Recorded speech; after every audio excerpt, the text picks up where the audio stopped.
Hello there, my name's Scott. Today I'm going to be doing a review on the Vicious and Cyclone rebuildable atomizer, as well as the optional extra AFC or airflow control, which I received from www.e-cigs.co.uk. That's e-cigz.co.uk.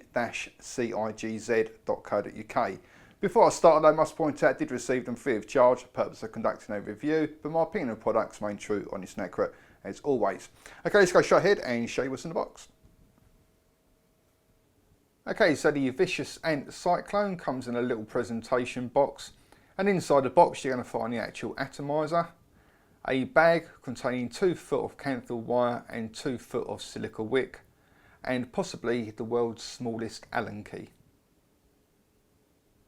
Okay, so the Cyclone is a really nice looking and really tiny little dripping atomizer. I think the overall diameter is only around sort of 14 millimeters. Made out of 304 grade stainless steel. It's made really nice. You've got no problems with the build quality whatsoever. On top you're going to find space for your favourite 510 drip tip, and every drip tip that I've tried fits in there really nice and snugly, and it uses a 510 connection, so it's going to be compatible with any mod or device. Also has a 510 threading. The sort of main body is connected to the, I suppose you call it like the atomizer deck, with these double O-rings, so once it's in place it does stay on there really nice and securely.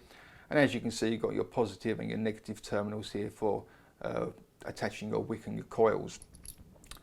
The air hole is only 1 millimeter, so it is going to give you quite a tight draw, but if you wanted to, you could always drill that hole out, or alternatively you can also use what's known as an AFC or airflow control, which is sold separately, and I will show you that next. Okay, so what I have here is the AFC or airflow control, and like I said, this is something that's sold separately on the website, and it's basically going to replace the whole body of the Cyclone. So you're going to take the base section, and then once you've actually wicking your coils, they'll just fit into the base as normal. So what this is going to offer you is airflow control, and as you can see you have these 2 rather large sort of air slots, and each slot in its most open position I believe is 7 millimeters. So if you're going to be using both at the same time, I suppose in theory it should be the equivalent of a 14 millimeter air hole. Now the benefit of having 2 air slots is for if you're having a dual coil setup, you can have airflow pass over each coil. Obviously it's going to help to produce even more vapor. Now if you want to adjust it, all you need to do is grab hold of the body, grab hold of the top, give it a twist, and then as you can see you can change it from a tight draw to a wide open draw or anywhere in between. And whatever you change it to on this slot will also be sort of mirrored on the other slot as well. Now let's just say that you only want to use one slot at a time, and you want to keep the other one completely closed off. If you keep on spinning it until the next sort of air slot appears, which I believe is there, as you can see now I've got it wide open, but the other one is completely closed off. And then from there I can just adjust that, have a nice sort of tight draw, and the other side still remains completely closed. So you can have both air slots in use or just one on its own at a time. And then if you want to go back to having both air slots in their sort of open position and usable, keep on spinning to your next to the air slot up here, which is there, and now both will be open and in use. Okay, so what I'm going to do now is quickly show you how I've been setting the Cyclone up. Now I do on quite a few occasions get requests to show how to do a dual coil setup, and as the AFC has these sort of dual air slots to obviously be beneficial if you've got a dual coil setup, that's what I'm going to be showing you here.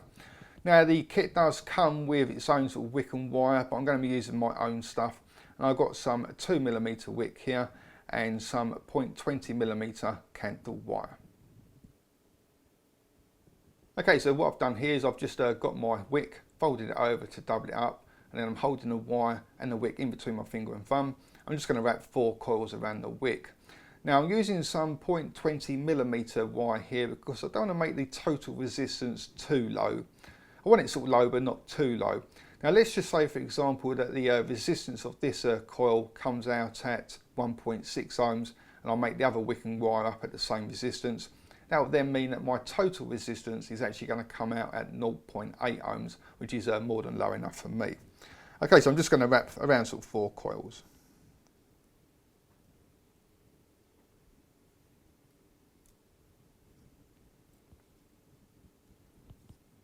So it should end up looking a bit like that.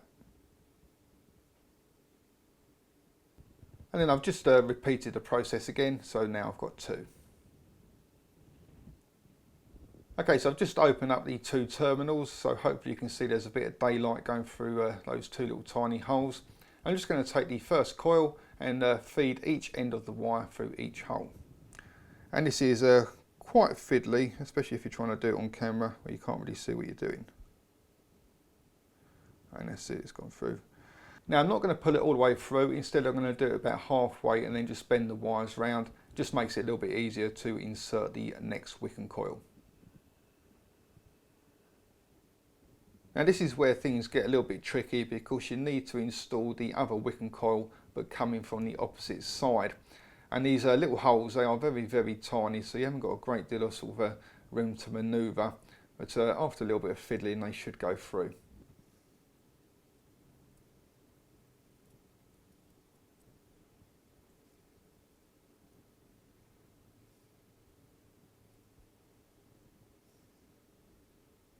And what I would advise you do is try and sort of just tidy up the wires, so they're either going to be at the top of the coils or at the bottom. Just makes it a little bit easier when it comes to sort of trimming off the excess wire.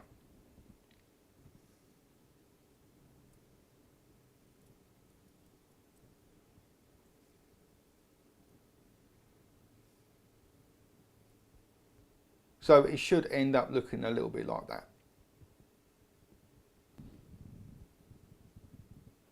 Now once the coils are in position, you want to take these sort of little Allen key and tighten them up. Now when you tighten up these little Allen screws, don't go too tight, because they will actually cut the wire sort of clean off, and then your coil will just sort of falls out basically. So as soon as you start to feel a little bit of tension, that's your sort of cue to stop, and that should be about there hopefully. I'll get it out now, and then obviously just repeat it on the other side, tighten that side up as well.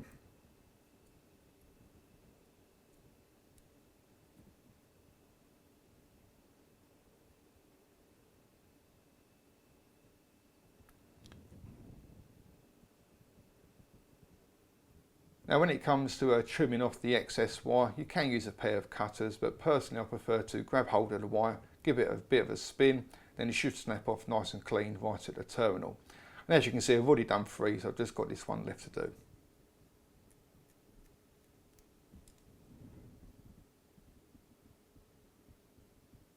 Okay, so now both my coils are in position and the wires are all trimmed off. I just need to make sure that they're actually going to fire up and work correctly. So I've attached it to my paps. I'm just going to give it a quick test fire and see what happens.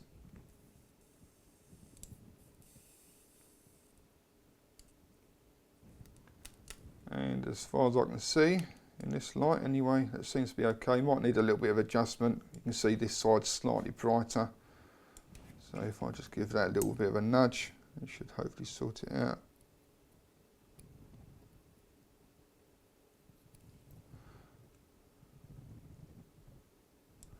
Swap sides now. That looks pretty good.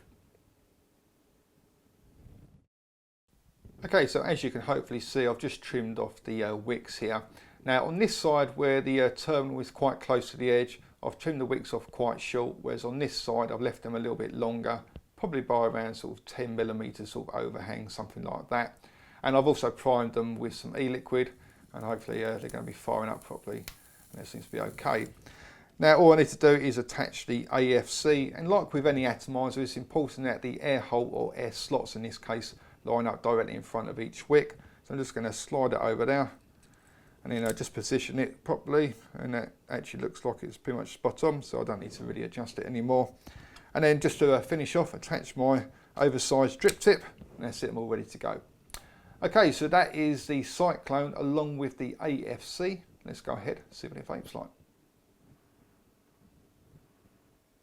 Okay, so that was the Cyclone and the optional extra AFC, and what I'll do now is go ahead and show them in action.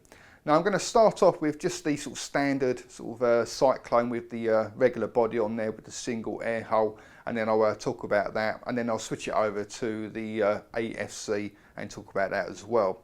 So I have got the dual coils in there, not too sure what the total resistance ended up as, but I'm going to guesstimate it's probably between sort of 0.8 and 1 ohms.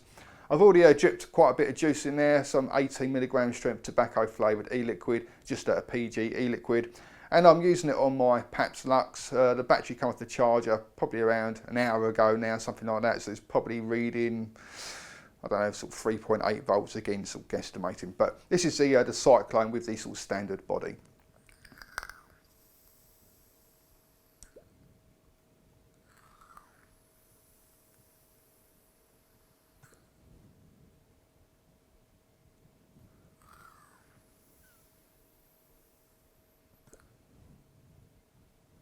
And as you can see, like vapor production even, no, really good. Really does chuck out the vapor. Flavour on it is really nice as well, getting absolutely tons of flavour. And throat hit wise, you're getting a really nice, sort of good solid thump in the back of the throat.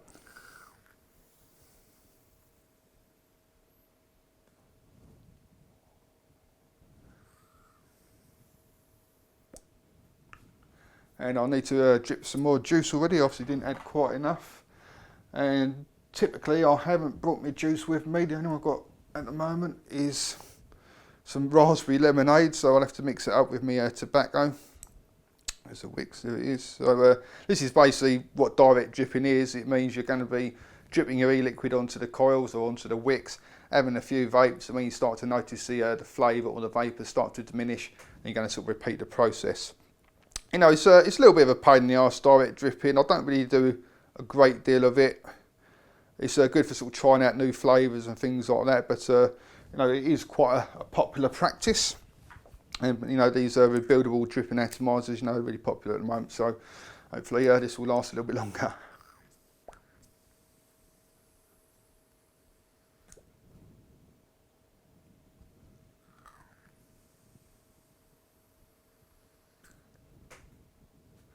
It's actually quite nice, the tobacco and the raspberry mixed together. So like I said, you can see you're getting really good, decent amount of vapour production out of it. Just bear in mind though that vapour production, you know, is going sort of fairly down to your own sort of personal setup with regards to what sort of coil you got in there, whether you're using a single coil or a dual coil, the type of resistance, type of e-liquid, etc, etc. But nevertheless, still getting plenty of vapour here.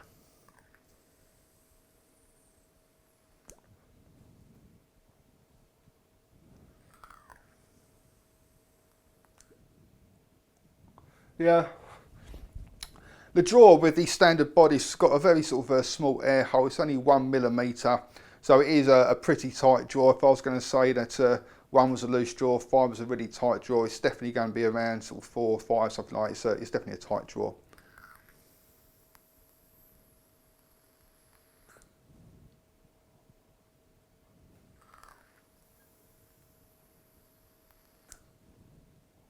There's the flavour on it is absolutely fantastic. It really does bring out the flavour of your e-liquid really nicely. Okay, I'm going to switch over now to the AFC because it's there's a little bit more to sort of talk about there and show you. So I'm just going to pull that one off and whack this one on. Let's make sure the 2 air slots are lined up in front of the 2 coils. And it should be roughly right as far as I can tell in this light. Just wipe off the bit of the excess juice. And I'm going to add a couple more drops here just for what I'm going to demonstrate. Or I'm going to actually kill my lungs. Probably added a bit too much now, but there you go. Right, so I'm going to start off then by having it in its sort of probably around a 1mm, the same as the sort of standard body, and give you a demonstration on that.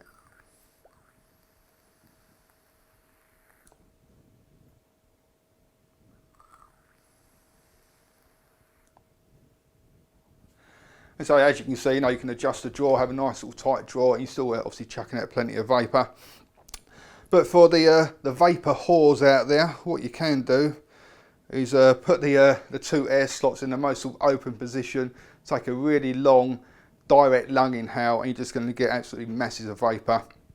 And I feel like I've got a little bit of a nick buzz already, to be quite honest. I may actually pass out after doing this, but nevertheless I will try and demonstrate it and remain upright.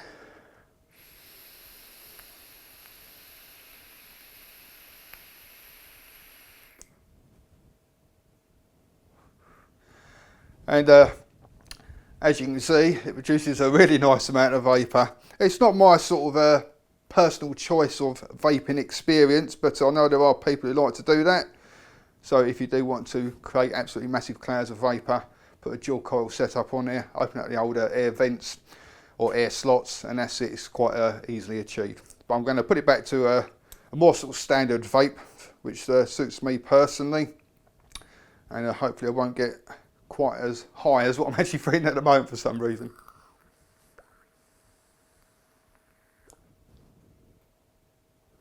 I mean, like, that still produces plenty of vapour, really. I mean, like, even in its sort of fairly tight draw position, a fairly sort of short mouth inhale. I am taking the vapour down to my lungs, believe it or not. I know some people say that I don't, but I most definitely do. I just don't choose to sort of keep it held inside for seconds at a time, because the longer you hold it in, the less vapour you're going to actually exhale. I'll give you a quick demonstration of that now. So I'm going to take a nice long drag here and then hold it in and see how much vapour I actually exhale.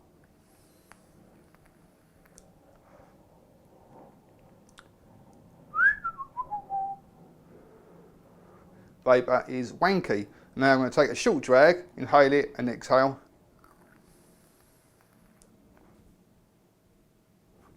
Good vapour. So if you want to get good vapour, take nice long drags, breathe it into your lungs, but don't keep it in there for too long, and you're going to get plenty on your exhale. And for all those doubters who say I don't inhale,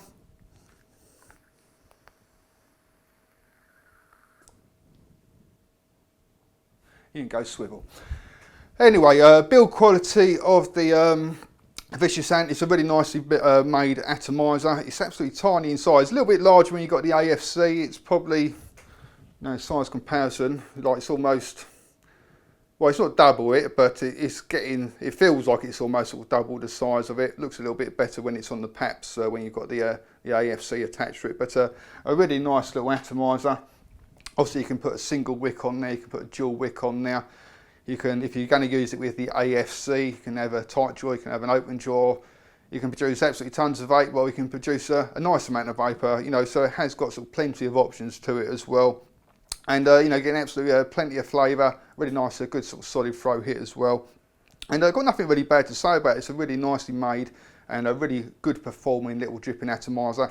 If you're into dripping, or should I say, if you're into direct dripping and you're looking for a nice rebuildable atomizer, it's definitely worth giving it a consideration.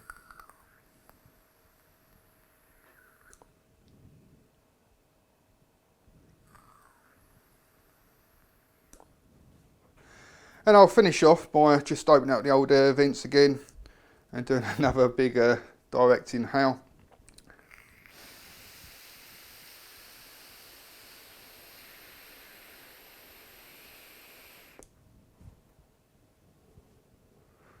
Plenty of vapour. Okay guys, not a great deal else I can tell you about it. If you fancy trying one out for yourself, go along to www.e-cig.co.uk. That's e-cigz.co.uk. Thank you very much for watching. Also come along and visit my website at www.ecigreviews.com. That's e-cig-reviews.com. Cheers guys, happy vaping. See you later.